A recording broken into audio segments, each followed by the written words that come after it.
babina sali pour ngani tanga masolo boucle.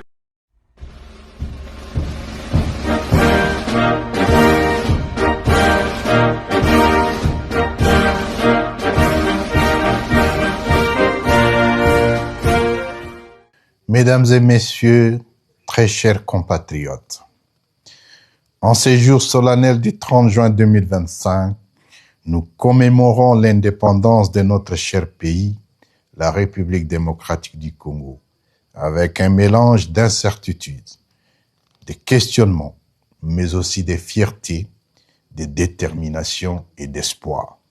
Ce 65e anniversaire est une occasion de renouveler notre engagement pour un Congo uni, pacifié et prospère.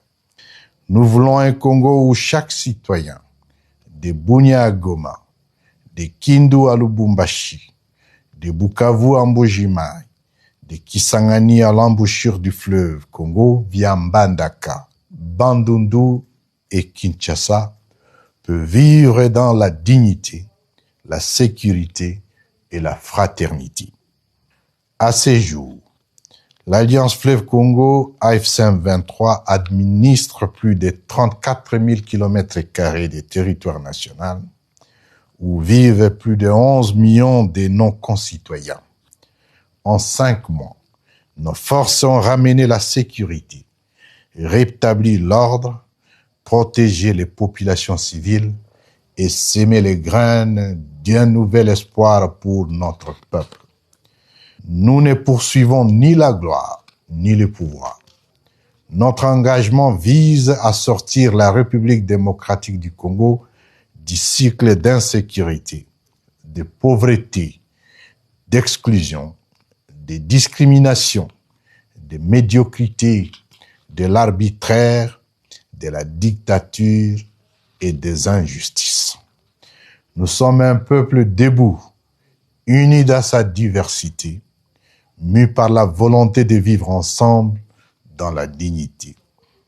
À cet égard, nous saluons toutes les initiatives en faveur de la paix, qu'elles soient nationales, sous-régionales, régionales ou internationales. L'accord signé à Washington le 27 juin dernier entre la République du Rwanda et le régime illégitime et corrompu de Kinshasa constitue un pas, certes limité, mais utile. Nous en prenons acte.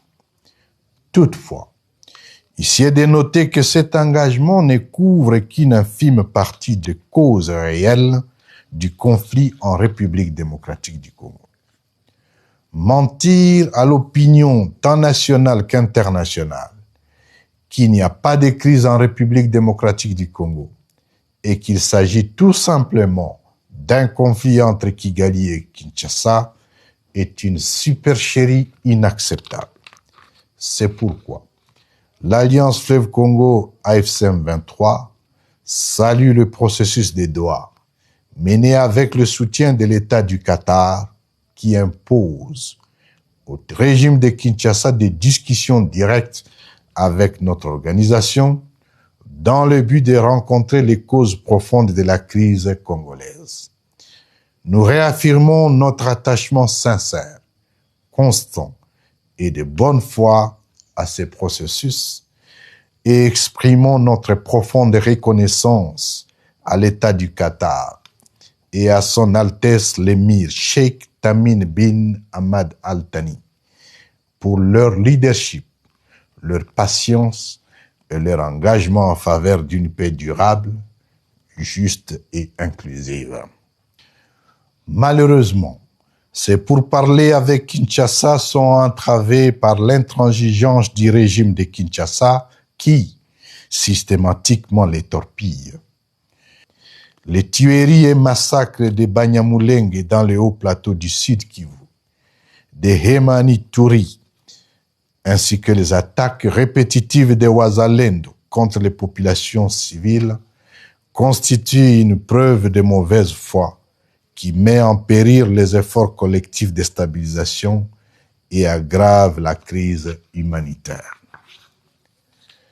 Les revendications légitimes de l'AFC M23 demeurent.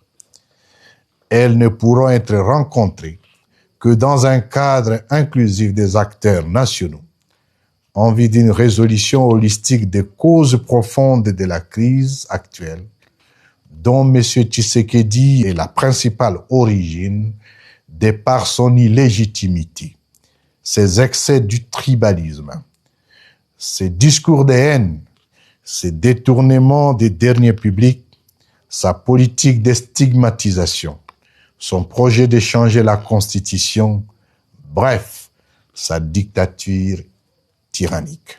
Dans un esprit de